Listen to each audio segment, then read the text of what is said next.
ओम नमो भगवते वासुदेवाय नमः। बोलिए लक्ष्मी माता की जय हो। प्रत्येक वर्ष कार्तिक शुक्ल पक्ष की नवमी तिथि को आंवला नवमी का व्रत किया जाता है। इसे धात्री नवमी के नाम से भी जाना जाता है, क्योंकि यह माता के समान ख्याल रखने वाली मानी जाती है। कार्तिक मास का प्रत्येक दिन बहुत ही महत्वपूर्ण होता है। एक एक तिथि बहुत ही महत्वपूर्ण मानी गई है और ऐसी ही यह तिथि है कार्तिक मास शुक्ल पक्ष की आंवला नवमी की। अक्षय नवमी भी कहते हैं और इस दिन आंवले की पूजा की जाती है। इस दिन महिलाएं आंवले के पेड़ के नीचे बैठकर संतान प्राप्ति, स्वास्थ्य, घर में सुख और शांति, आर्थिक समृद्धि और बच्चों की सुरक्षा के लिए प्रार्थना करती हैं। आंवले को अक्षय वृक्ष भी कहा गया है। ऐसा कहा जाता है कि ब्रह्मा जी ने सबसे पहले आंवले को ही उत्पन्न किया था और आंवले के वृक्ष में भगवान विष्णु का निवास माना जाता है। आंवला भगवान विष्णु का प्रत्यक्ष रूप माना जाता है। कार्तिक मास के शुक्ल पक्ष की नवमी तिथि को आंवले की पूजा अत्यंत आवश्यक, अत्यंत श्रेष्ठ और अक्षय फल देने वाला बताया गया है। अक्षय नवमी के दिन अगर आंवले की पूजा करना और आंवले के वृक्ष के नीचे बैठकर भोजन बनाना और खाना संभव नहीं हो तो इस दिन आंवला जरूर खाना चाहिए। यदि संभव हो तो आप आंवले के वृक्ष के नीचे भोजन करिएगा। यदि संभव नहीं है तो आंवले के वृक्ष के नीचे बैठकर आप केवल आंवला का सेवन भी कर सकते हैं। यदि वृक्ष आपको नहीं मिले तो आप घर पर भी आंवले का सेवन कर सकते हैं। इतना तो आपको जरूर करना चाहिए। ऐसी मान्यता है कि कार्तिक शुक्ल नवमी तिथि को आंवले के पेड़ से अमृत की बूंदें गिरती हैं और यदि इस पेड़ के नीचे व्यक्ति भोजन करता है तो भोजन में अमृत के अंश आ जाते हैं, जिसके प्रभाव से मनुष्य रोग मुक्त होकर दीर्घायु बनता है। चरक संहिता के अनुसार अक्षय नवमी को आंवला खाने से महर्षि च्यवन भी युवा हो गए थे। अब आगे हम आंवले की महिमा कथा को सुनते हैं। आंवला नवमी माताओं बहनों के लिए विशेष है, क्योंकि यह पुत्र देने वाली है। एक प्रचलित कथा के अनुसार प्राचीन काल में एक वैश्य की पत्नी को पुत्र रत्न की प्राप्ति नहीं हो रही थी। अपने पड़ोसन के कहने पर उसने एक दूसरे किसी अन्य के बच्चे की बलि भैरव देव को दे दी। पड़ोसन ने कहा था, तुम किसी के बच्चे की बलि दे दोगी तो तुमको संतान हो जाएगी। लेकिन इसके विपरीत उसे कर्म का फल मिला। वह महिला कुष्ठ रोगी हो गई और इसका उसे पछतावा भी होने लगा। वह पश्चाताप करने लगी। रोग मुक्त होने के लिए गंगा की शरण में गई। तब गंगा जी ने उसे कार्तिक शुक्ल पक्ष की नवमी तिथि को आंवले के वृक्ष की पूजा कर आंवले की सेवन की सलाह दी थी। तो यह आंवला नवमी ही है जिस दिन महिला ने गंगा जी के बताए अनुसार इस तिथि को आंवले की पूजा कर आंवला ग्रहण किया था और वह रोग मुक्त हो गई। इस व्रत पर पूजन के प्रभाव से कुछ ही दिनों बाद उसे दिव्य शरीर व पुत्र रत्न की प्राप्ति हुई। आंवले का पूजन करें, उसके नीचे बैठकर भोजन करना चाहिए, आंवले की परिक्रमा करनी चाहिए। इस दिन शाम की संध्या में आंवले के वृक्ष के नीचे दीप दान करना चाहिए। इस दिन दीप दान करना चाहिए। गरीबों, संतों, महात्माओं को दान करना चाहिए। जो भी हमारे पास धन संपत्ति हो उन्हें आप अपनी इच्छा अनुसार दान करें या फिर आप उनकी सेवा कर सकते हैं। समय निकालकर सेवा करना भी एक दान है। यह अक्षय फल देने वाला है। यदि आपने कोई गुरु मंत्र लिया है तो इस दिन आप इस गुरु मंत्र को भी जप सकते हैं। यदि आप किसी भगवान का नाम जपते हैं तो इस दिन भगवान का नाम अधिक से अधिक बार जपिए, क्योंकि यह अक्षय हो जाएगा, कभी इसका नाश नहीं होगा। इसका जो पुण्य है ना, वो लगातार जन्मों जन्म तक आपको मिलता रहेगा। तो अब आइए जानते हैं आंवला दीपदान के बारे में। वैसे तो हम कई प्रकार के दीपदान करते हैं, लेकिन इसमें जो आंवला दीपदान है ना, वो बहुत ही ज़्यादा महत्वपूर्ण माना जाता है। अगर हम एक दीप का जो नॉर्मल जो दीप है उसका दान करते हैं ना, तो हमें एक दीपदान का फल प्राप्त होता है। लेकिन अगर हम एक आंवले का दीप बनाकर आंवला दीपदान करते हैं तो हमें 1000 दीप दान करने का पुण्य फल प्राप्त होता है। इसका सबसे ज़्यादा महत्व होता है। वैसे भी आप आंवले का दीप दान पूरे कार्तिक महीने में कर सकते हैं, लेकिन अगर कोई पूरे कार्तिक महीने में नहीं करता है तो जब आंवला नवमी होती है तो उस दिन आंवला नवमी को आंवले के वृक्ष की पूजा करें। आंवले का दीप दान करें। आंवला वृक्ष की पूजा की विधि कब है ये भी बताएंगे। तो देखिए, आने वाले 10 नवंबर को अक्षय आंवला नवमी है। जी हाँ, यह बहुत ही ज़्यादा महत्वपूर्ण तिथि है। इसके नाम से ही पता चलता है अक्षय नवमी, यानी इस दिन आप जो भी सत्कर्म करेंगे, जो भी कर्म करेंगे, चाहे वह अच्छा कर्म हो चाहे वह बुरा कर्म हो, सब अक्षय हो जाता है। अक्षय नवमी को जो भी कर्म किया जाए, दान, ब्राह्मण पूजन, होम हवन, कीर्तन, प्रभु नाम जप, दीप दान, सब कुछ अक्षय होता है। ब्रह्मा जी का कथन है कि कार्तिक शुक्ल नवमी को किया गया दान अक्षय होता है। इस दिन आप गरीबों को वस्त्र दे सकते हैं। अन्नदान तो सबसे श्रेष्ठ माना गया है। अन्नदान कर सकते हैं, गौ को चारा दान कर सकते हैं, ब्राह्मण आदि को दान कर सकते हैं। उस दिन आपका दिया हुआ दान अक्षय पुण्य देने वाला है। अक्षय जिसका नाश ना हो, जो इस जन्म में तो हमें उसका पुण्य मिलता ही है, अगले जन्मों तक भी हमें इसका पुण्य फल मिलता रहता है। यह कभी भी क्षय नहीं होता। स्कंद पुराण, नारद पुराण आदि सभी पुराणों के अनुसार कार्तिक शुक्ल पक्ष नवमी युगा तिथि है। आंवला नवमी को बहुत ही श्रेष्ठ माना गया है। आंवला नवमी के दिन भगवान विष्णु ने कुष्मांड नामक राक्षस का वध किया था।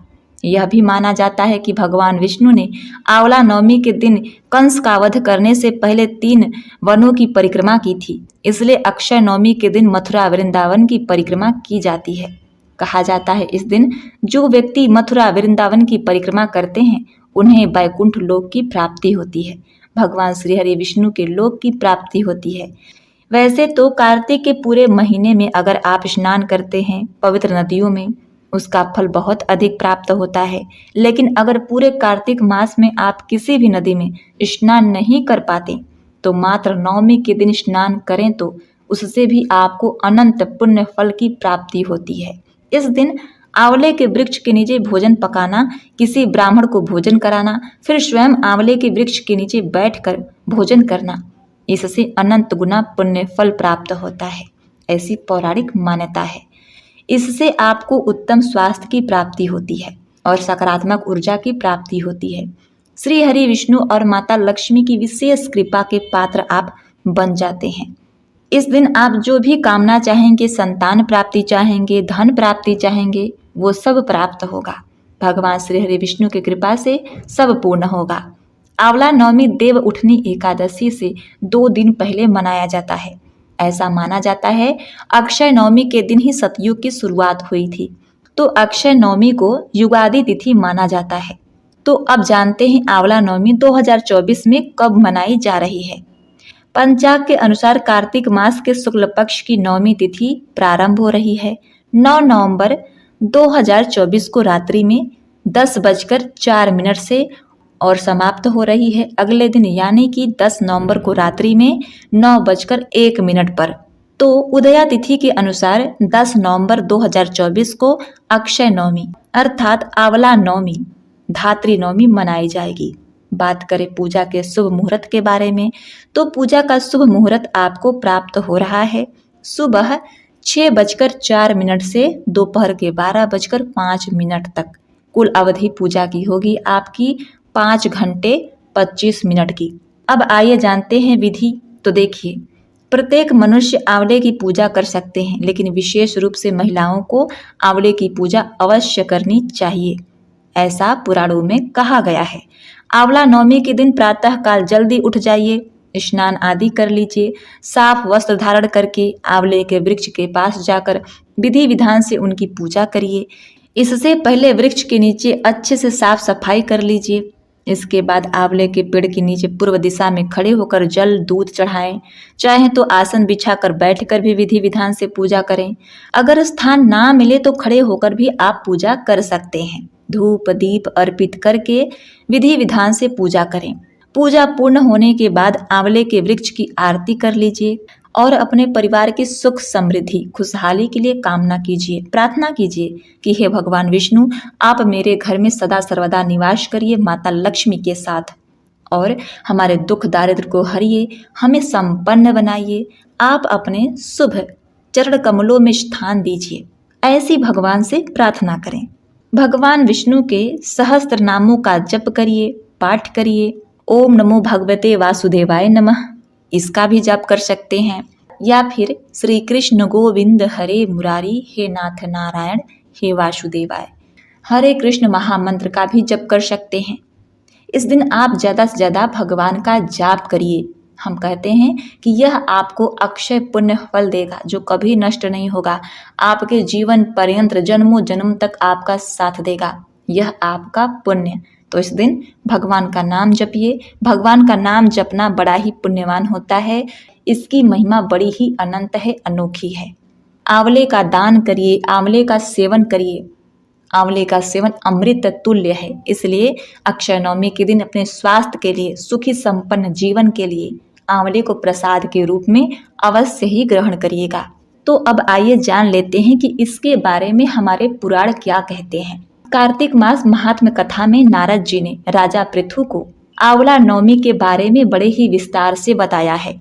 सूत जी कहते हैं कि कार्तिक के शुक्ल पक्ष की चतुर्दशी को आंवले का पूजन करें। आंवले का महान वृक्ष सब पापों का नाश करने वाला है। उक्त चतुर्दशी का नाम वैकुंठ चतुर्दशी है।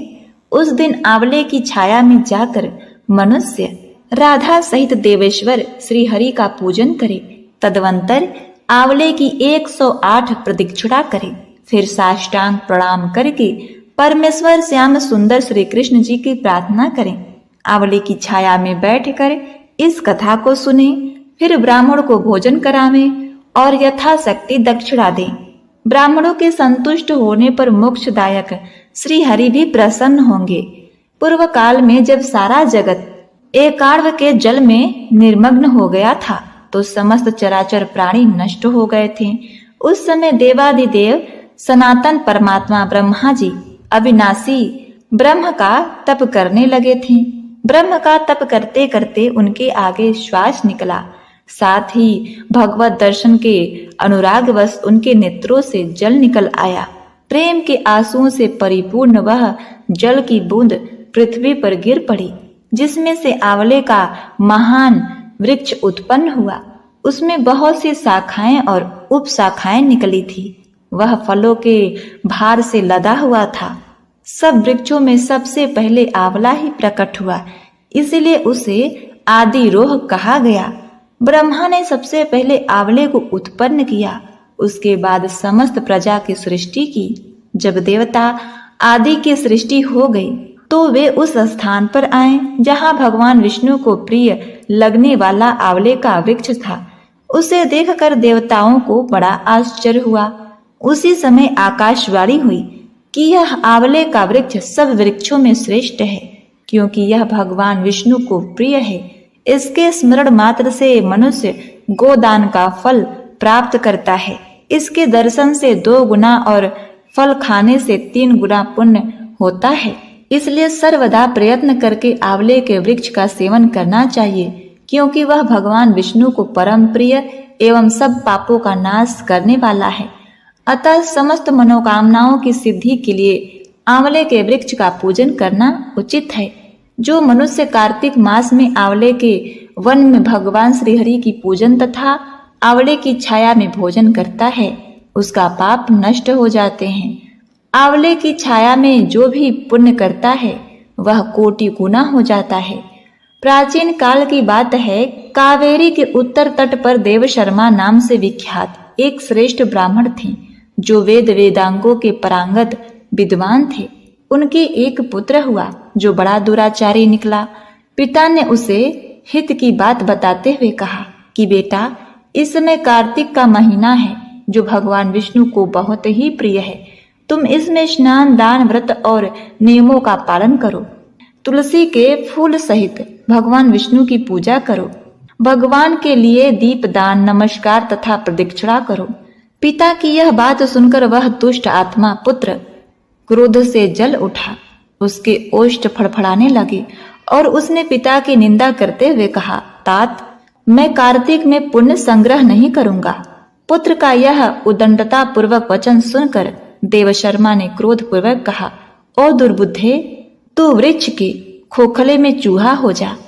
इस साप के भय से डरे हुए पुत्र ने पिता को नमस्कार करते हुए पूछा, परम पूज्यवर, उस तृणित योनि से मेरी मुक्ति कैसे होगी, यह बतलाइए।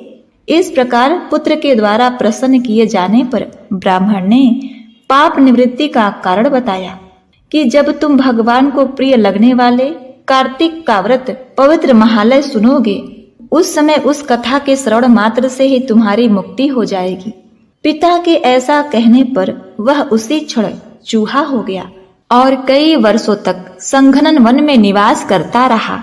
एक दिन कार्तिक मास में विश्वामित्र अपने शिष्यों के साथ उधर से आ निकले तथा नदी में स्नान करके भगवान की पूजा करने के पश्चात आंवले की छाया में बैठे। वहां बैठकर वे अपने शिष्यों को कार्तिक मास का महात्म सुनाने लगे। उसी समय कोई दुराचारी व्याघ्र शिकार खेलता हुआ वहां पहुंच आया। वह प्राणियों की हत्या करने वाला तो था ही, ऋषियों को देखकर उन्हें भी मार डालने की इच्छा करने लगा, परंतु उन महात्माओं के दर्शन से उसके भीतर सुबुद्धि जाग उठी। उसने ब्राह्मणों को नमस्कार करते हुए कहा, आप लोग यहाँ क्या करते हैं? उसके ऐसा पूछने पर विश्वामित्र बोले, कार्तिक मास सब महीनों में श्रेष्ठ बताया गया है। उसमें जो कर्म किया जाता है वह बरगद के बीज की भांति बढ़ता है।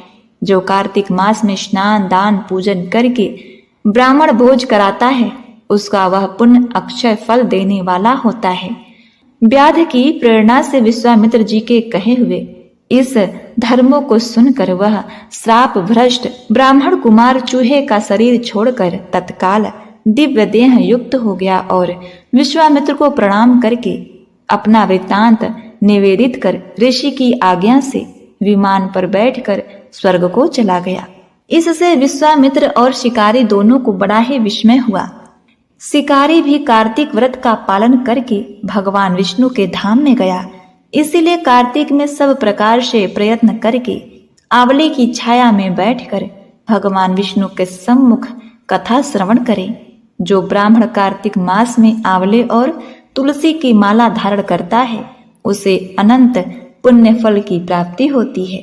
जो मनुष्य आंवले की छाया में बैठकर दीपमाला समर्पित करता है, उसको अनंत पुण्य फल प्राप्त होता है। विशेषतः तुलसी वृक्ष के नीचे श्री राधा और श्याम सुंदर भगवान श्री कृष्ण की पूजा करनी चाहिए।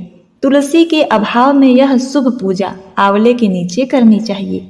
जो आंवले की छाया के नीचे कार्तिक में ब्राह्मण दंपतियों को एक बार भी भोजन देकर स्वयं भी भोजन करता है, वह अन्न दोष से मुक्त हो जाता है।